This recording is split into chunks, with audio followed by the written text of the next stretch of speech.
I remember the exact moment I realized I could finally outsmart Jackie. It wasn't during gym class when she pushed me into the mud or when she spread a rumor that I wet my bed at school. No, it was at Sister Louise's desk during English class when the rules changed and the playing field tilted. 4 years. I was the doormat in the hallway to the popular girl with the cruel smile and the loud laugh. But that day in 6th grade was when I took my first small, quiet shot back at her. Catholic school meant we were stuck together for 8 years. No transfers. No running away. She lived near me, rode our same bus, and was, to be entirely honest, dumb as a brick. But what she lacked in brains, she more than made up for in malice. Her name was Jackie, and she wasn't just mean. She was deliberately cruel. I don't know if it was just boredom or something deeper, but she seemed to take pleasure in my discomfort.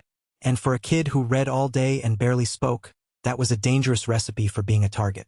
I was one of those bookworms that adults always say, "You'll have a hard time fitting in." I was shy, soft-spoken, and most of my friends were fictional characters. I read well above my grade level, so when Sister Louise assigned us the monthly book reports, I actually looked forward to them. You could write a traditional report or do a craft project plus a short presentation. Sounds simple, right? Wrong. For Jackie, it was a performance. That particular week, she picked a simple-looking chapter book that looked like it was written for 3rd graders.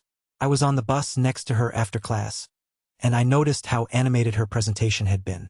She spun this grand, dramatic tale about pirates and buried treasure, even though the book she was supposedly reporting on was about a little boy who lost his hat and learned about friendship.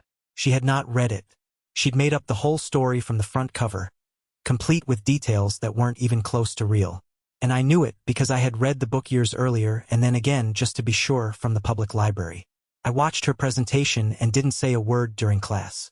But when she got on the bus after school, she turned to me and sneered, "How was my report?" She loved showing off. I just stared at her. "It was interesting," I mumbled. Then she leaned in and whispered, "You're such a book nerd. I feel bad for the poor kid who had to sit through your presentation last week." She always found a way to twist things. After that, I went home, looked up the book report questions again, and spent an hour writing the most detailed, exacting report I could. I included all the minute details, the colors of the hat, the name of the bird that helped the main character, all of it word for word. I even mentioned the plot holes she had missed in her made-up version. When I handed it in, Sister Louise gave me a look, like she was seeing me in a new light. She said I did well and I got a 100. Jackie received a 25.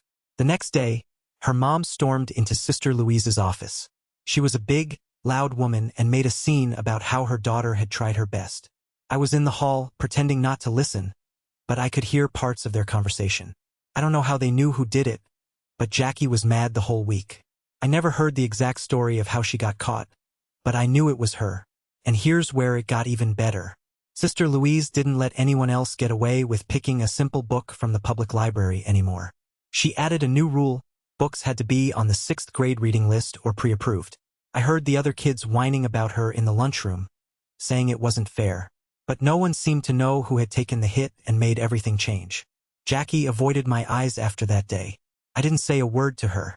I just kept reading, head lowered, pretending I didn't notice as the other kids whispered about her.